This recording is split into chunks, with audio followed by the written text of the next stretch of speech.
Hello, Helena and Elijah. This is Aunt Elisa coming to you in a special Halloween edition of Make Room for Elisa. Ha ha ha ha. I had to do something special for you guys for Halloween, but I can't wait to hear the costume that you're going to wear for Halloween. But this is my costume for this Halloween, and the only reason I went and got this costume was for the Halloween edition of Make Room for Elisa. And before we get started on the next installment, I have a question for you guys. Now, Uncle David does not agree with me, but I think for Halloween, instead of handing out candy, we should just hand out to all the kids in the neighborhood things in our pantry that we don't want to eat. So what do you think? So I think we should clear out our pantry in the kitchen, and when people come to the door and say trick or treat, we can give them things like a can of pork and beans or a bottle of lemon extract. So let me know what you think. If that's a good idea for Halloween, tell me if it's this or this, or maybe you're not quite sure and it should be this. So will the kids in the neighborhood, do you think, be excited if they get a can of pork and beans or a bottle of lemon extract? Let me know what you think. Okay, I'll be right back as we get ready for the next installment of Make Room for Elisa, the Halloween edition. Ha ha ha.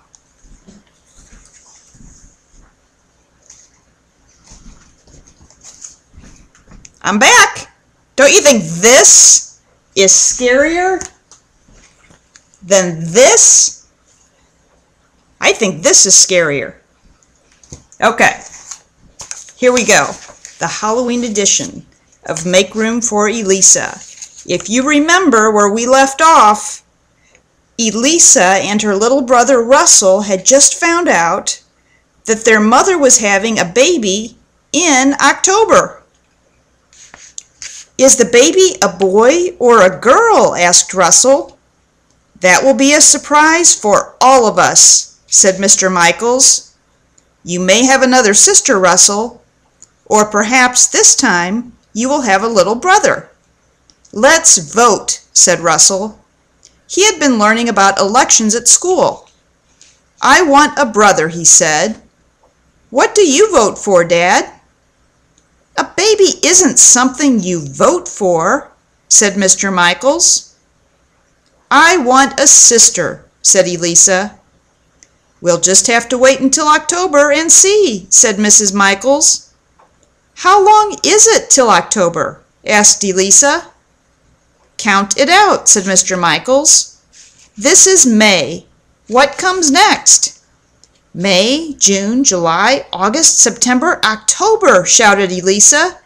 She knew all the days of the week and all the months of the year. "That's awfully far away," she complained. "It seems far away now," admitted Mrs. Michaels, "but it will be here before we know it. And we have to do a lot of things before then." "Like what?" asked Russell suspiciously. "Like move into our new apartment," said his father. "And start kindergarten," added Elisa.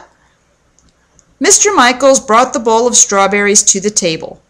He began to spoon them into smaller bowls for everyone. "So, what do you think of the surprise now?" he asked his children. Elisa stopped eating her strawberries. "It's not one surprise. It's two," she counted. "Moving to the 4th floor is a surprise, and the new baby is another surprise." "That's right," agreed Russell. "Here's a 3rd surprise," said Mrs. Michaels, as her husband brought a plate of cookies from the kitchen and put them on the table. "All right, cookies," said Russell eagerly. He reached over and grabbed one of them. Elisa wasn't surprised by the cookies. After all, she had taken them off the shelf and put them in the shopping cart herself this very afternoon. Helping her mother with the groceries was another proof that she was getting bigger. But she kept thinking about the other two surprises. "I like the surprises," Elisa announced. "I'm glad we're going to have a baby." "So am I," said Mr. Michaels, "especially if the baby grows up to be as nice as you and Russell." "Can I have another cookie?" asked Russell. Well, now we're getting ready to start a new chapter called Guess What? Now that Elisa had learned the double surprise from her parents, she wanted to share the big news with everyone she knew. "Guess what?" she said to Nora and Teddy when she met them in front of the building the next morning. "You lost a tooth?" guessed Nora. "You found a quarter?" guessed Teddy. "No, no, no," shouted Elisa excitedly. "We're going to get a baby in October, either a boy or a girl." "That's great," said Nora. "I wish we had a baby." "And guess something else," said Elisa impatiently. "I give up," said Teddy. "We're going to move." "Oh," moaned Teddy, "that's bad news. I don't want you to move away. I'll miss you too much." "It's not bad news," said Elisa, laughing. She could hardly wait to tell her friends the other part of the surprise. "We're moving right inside this building. We're going to live on the 4th floor." "The 4th floor?" gasped Teddy.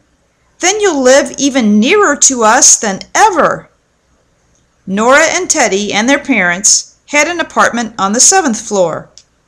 "The 4th floor is closer to the 7th than the 2nd floor is," he added. "Isn't that a good surprise?" asked Elisa. "It sure is," said Nora. "Soon I'll be old enough to be a babysitter, and I'll be able to come and take care of your baby. I'm glad you're just moving inside our building and not far away." "Me too," said Elisa. She saw their elderly friend, Mrs. Wormbrand, walking toward them. "I've got to tell her the big news," she said, running off. "Mrs. Wormbrand, guess what?" she shouted to their short, white-haired neighbor. "You have new eyeglasses," guessed the old woman, "just like me." "That's old news," said Elisa. "I've had my glasses a long time already. Now I have new news." And she told Mrs. Wormbrand about the baby and about moving. The good thing about living in a big apartment building with lots of other people was that there were so many neighbors Elisa could share her news with. She told her news on the telephone. Now that she was getting bigger, sometimes she answered the phone for her parents if they were busy. That afternoon, as her mother was preparing lunch, the phone rang. "Hello," Elisa called into the receiver. "Elisa, honey, what are you doing?" asked her grandmother. "I'm talking on the telephone," Elisa reported.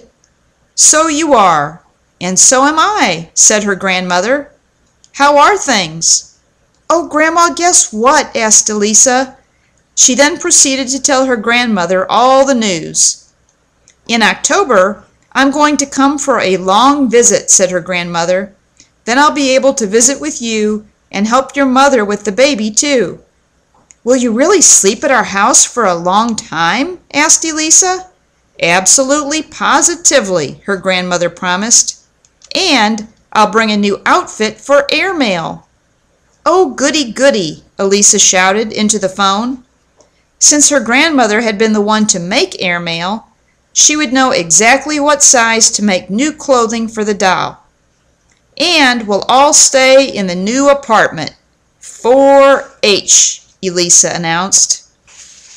Well, that concludes the Halloween installment of Make Room for Elisa. I hope you guys enjoyed it, and I hope you don't see anything this scary or this scary on Halloween. And don't forget to let me know what you're going to be for Halloween. I love you and I miss you. Happy Halloween!